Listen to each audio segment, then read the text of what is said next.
মৰমৰ ছাত্ৰ-ছাত্ৰীসকল, আজি তোমালোকলৈ লৈ আহিছোঁ এখনি ৰচনা। ৰচনাখনিৰ নাম হ'ল লাচিত বৰফুকন।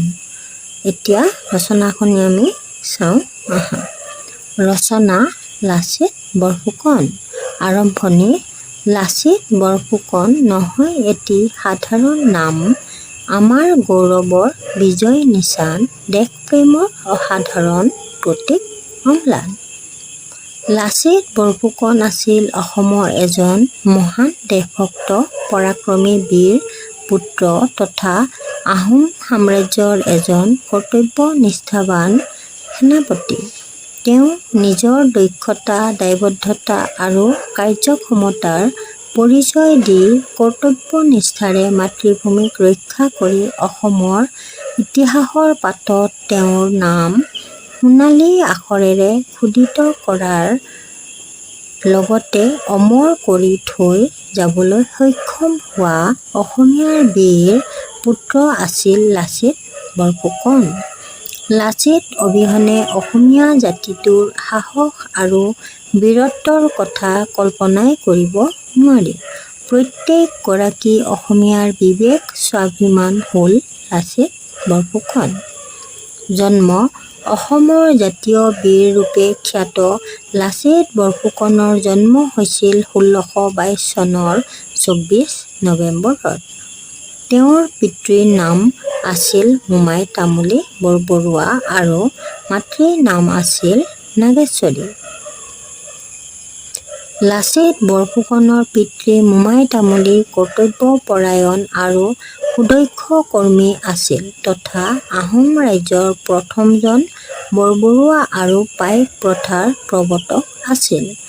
লাচিত আছিল মোমাই তামুলীৰ নুমলীয়া পুত্ৰ। লাচিতৰ জন্ম ৰাজকীয় পৰিৱেশত হোৱাৰ বাবে কৰ্তব্যপৰায়ণ, কৰ্মনিষ্ঠা, সততা আদি গুণসমূহ পৰিয়ালৰ পৰাই পাইছিল। শিক্ষা। শিশু অৱস্থাৰ পৰাই সততা, কৰ্তব্যনিষ্ঠা, নিয়মানুৱৰ্তিতা, স্পষ্টবাদিতা আদি গুণৰ অধিকাৰী লাচিত বৰফুকনে প্ৰাথমিক শিক্ষা নিজ গৃহতেই আৰম্ভ কৰিছিল। নিজ গৃহৰ চৰাঘৰেই আছিল তেওঁৰ প্ৰথম বিদ্যালয়। তেওঁৰ পিতৃয়ে লাচিতক উপযুক্ত শিক্ষাৰে শিক্ষিত কৰি তুলিবলৈ ঘৰুৱা শিক্ষক নিয়োগ কৰি আহোম শাস্ত্ৰ, হিন্দু ধৰ্মনীতি, অৰ্থশাস্ত্ৰ আদিৰ বিষয়ে জ্ঞানৰ উপৰিও দেশৰ বুৰঞ্জী আৰু শাসনকাৰ্য সম্পৰ্কীয় জ্ঞানো প্ৰদান কৰিছিল। তেওঁ সৰুৰে পৰাই অস্ত্ৰচালনা, সামৰিক আৰু অসামৰিক শিক্ষাও ল'বলগীয়া হৈছিল আৰু তেওঁ ক্ৰমান্বয়ে সকলো বিষয়ৰ শিক্ষাতে পাৰ্গত আৰু নিপুণতাৰ পৰিচয় দিবলৈ সক্ষম হৈছিল। বৰবৰুৱাৰ পুত্ৰ হিচাপে স্বৰ্গদেউৰ বৰচালিত লাচিতৰ ঘনাই অহা-যোৱাৰ ফলত ৰাজসভাৰ আদব-কাইদা সমূহো তেওঁ অতি সোনকালেই আয়ত্ত কৰিছিল। ৰাজনৈতিক জগতত প্ৰৱেশ। লাচিতে একেদিনাই আহোম ৰাজ্যৰ পদবীত অধিষ্ঠিত হোৱা নাছিল। বহু কষ্ট তথা নিজৰ অধ্যাৱসায় সাহসৰ ফলতহে আহোম ৰাজ্যৰ বৰফুকন তথা প্ৰধান সেনাপতিৰ পদত অধিষ্ঠিত হৈছিল। লাচিতে সেই সময়ৰ ৰাজমন্ত্ৰী ডাঙৰীয়াৰ হাঁচতি ধৰা তামুলীৰ পদত নিযুক্তি লাভ কৰিছিল আৰু এই পদটো ব্যক্তিগত সহায়কৰ পৰ্যায় বুলি জনা যায়।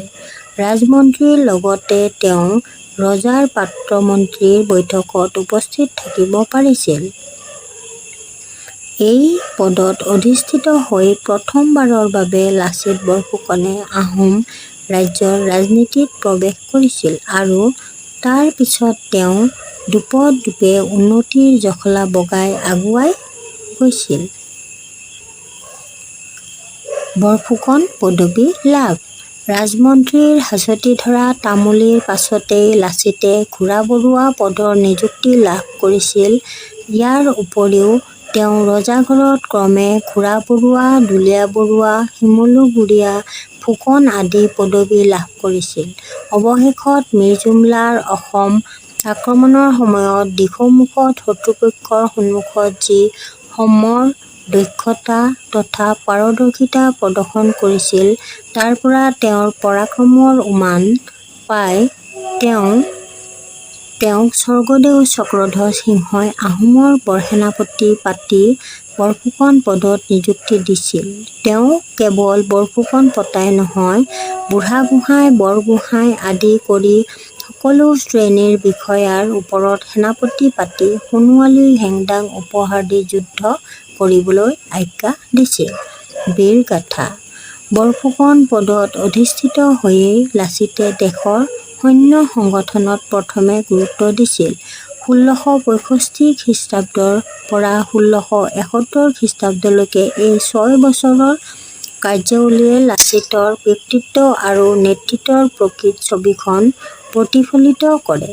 কাৰণ এই সময়খিনিতে ৰাজপুত ৰামসিংহৰ দৰে এজন চতুৰ প্ৰবল পৰাক্ৰমী সেনাপতিয়ে যুদ্ধত পৰাজয় বৰণ কৰি উভতি যাবলৈ বাধ্য হৈছিল। যাবৰ সময়ত লাচিতৰ লগতে আহোম সৈন্য বাহিনীকো প্ৰশংসা কৰি গৈছিল। যুদ্ধৰ সময়ত লাচিতে লোৱা তৎপৰতা আৰু ৰণকৌশল অতি সময়োপযোগী আছিল। তেওঁ দেশপ্ৰেম আৰু আত্মবিশ্বাস দেখি অপৰাধীক চৰম শাস্তি বা মৃত্যুদণ্ড দিয়াৰো অধিকাৰ দিছিল।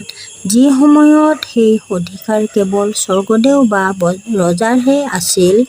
দেশ ৰক্ষাৰ বাবে তেওঁ যিকোনো কামেই কৰিবলৈ কুণ্ঠাবোধ কৰা নাছিল। লাচিতে সকলো ক্ষমতা দেশৰ হিতৰ হকে প্ৰয়োগ কৰি ৰামসিংহৰ লগত প্ৰকৃত যুদ্ধত জয়লাভ কৰাৰ আগতেই